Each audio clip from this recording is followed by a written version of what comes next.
గౌరవ ముఖ్యమంత్రి గారు ఇవాళ రాష్ట్ర ఆర్థిక శాఖ పట్ల, ఆర్థిక స్థితిగతుల పట్ల సుదీర్ఘమైనటువంటి సమీక్షా సమావేశాన్ని నిర్వహించారు. దాదాపు 3 గంటల సేపు సాగినటువంటి సమీక్షా సమావేశంలో అనేక నిర్ణయాలు తీసుకోవడం జరిగింది. ముఖ్యమంత్రి గారు రాష్ట్ర ఆర్థిక ఇబ్బందులను ఎన్నోసార్లు వివరించాం. ఒకవైపు 10 లక్షల కోట్ల రూపాయల బకాయిలు, ప్రతిరోజు కూడా దానికి చెల్లించాల్సినటువంటి వడ్డీలు, దానికి మించి 1,30,000 కోట్ల రూపాయలకు సంబంధించి చెల్లించాల్సినటువంటి బకాయిలు, ప్రతి వర్గం నుంచి కూడా ఒత్తిళ్లు, ఇవన్నింటినీ ఉన్నటువంటి నేపథ్యంలో నిలిచిపోయినటువంటి కేంద్ర ప్రాయోజిత పథకాలు, దాదాపు 94 పథకాలు నిలిచిపోయాయి. ఇన్ని ఆర్థిక ఇబ్బందుల నేపథ్యంలో ముఖ్యమంత్రి గారు ఏ రోజు సమావేశాన్ని నిర్వహించినా కూడా ఏ వర్గాన్ని మనం ఆదుకోగలం, ఏ వర్గానికి మనం బాసటగా నిలవగలం, ఏ రకంగా వాళ్ళకు సాయపడగలం, ఉన్న ఇబ్బందుల్ని అధిగమించి ఎట్లా మనం ముందుకు పోగలం అనేటువంటి దాని మీదనే సాగుతా ఉంది ముఖ్యమంత్రి గారి ఆలోచనలన్నీ కూడా. అందులో భాగంగానే ఈరోజు సుదీర్ఘమైనటువంటి కసరత్తు చేయడం జరిగింది. నూతన సంవత్సరం, ప్రజలు మనకు ఇచ్చినటువంటి బాధ్యతలున్నాయి. మన కష్టాలు ఎన్నున్నా, మన ఇబ్బందులు ఎన్నున్నా, ఒకవైపు మనం నడపాల్సినటువంటి వ్యవస్థను నడుపుతూనే మరోవైపు మనం ఇచ్చినటువంటి హామీలు ఉన్నాయి. ఆ హామీలను కూడా నిలబెట్టుకోవాలనేటువంటి ఆలోచన, తపన ప్రతి ఒక్కరం కూడా పనిచేస్తా ఉన్నాం. ఇప్పటికే గ్యాస్ పంపిణీ కార్యక్రమాన్ని చేపట్టాం. పెన్షన్లని భారతదేశంలో ఏ రాష్ట్రం కూడా చేయనటువంటి విధంగా పెన్షన్లను ప్రారంభించుకోవడం జరిగింది. అన్నా క్యాంటీన్లను ప్రారంభించుకోవడం జరిగింది.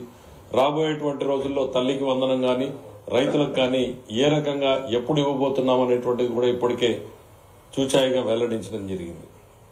ఇచ్చిన ప్రతి హామీని నిలబెట్టుకుంటూ ఒకవైపు పడిపోయినటువంటి రాష్ట్రాన్ని నిలబెడుతూ పరుగులు పెట్టించే దిశగా తీసుకుపోవాలనేటువంటి ముఖ్యమంత్రి గారి తపన, ఆరాటంతో ఇవాళ ప్రతి ఒక్కరిని కూడా పరుగులు పెట్టిస్తా ఉన్నారు. అందులో భాగంగానే జరిగినటువంటి రోజు సమీక్షా సమావేశంలో ఎన్నో వర్గాల ప్రజల ఆశలు, ఆకాంక్షలకు స్పందించాల్సినటువంటి అవసరం ఉంది అని ఈరోజు దాదాపు 6,700 కోట్ల రూపాయల నిధుల్ని వివిధ వర్గాల ప్రజానీకానికి విడుదల చేసే నిర్ణయాల్ని ముఖ్యమంత్రి గారు తీసుకోవడం జరిగింది. దాంట్లో ఉద్యోగులున్నారు, చిరుద్యోగులున్నారు, రైతులున్నారు, విద్యార్థులున్నారు, మరి చిన్న చిన్న పరిశ్రమలు పెట్టుకున్న వాళ్ళు ఉన్నారు, చిన్న చిన్న కాంట్రాక్టులు చేసినటువంటి వాళ్ళు ఉన్నారు, చివరికి ఎంతో కాలంగా ఎదురు చూస్తున్నటువంటి మా పోలీసు మిత్రులు కూడా అందులో ఉన్నారు. ఇది మాకు ప్రతి ఒక్కరికి కూడా శక్తికి మించి చేయాలనేటువంటి ఆలోచనే మాకుంది. కానీ ఉన్నటువంటి పరిమితులు మీ అందరికీ కూడా తెలుసు. ప్రతి రోజు రోజుకి బ్యాలెన్స్ చేసుకోవడమే ఇబ్బందిగా మారినటువంటి పరిస్థితులు. ఈ పరిస్థితుల్లో మనం ఈ వర్గాలన్నింటినీ చేయాలి అనేటువంటిది ఒక సుదీర్ఘమైన కసరత్తు చేసిన తర్వాత ఇవాళ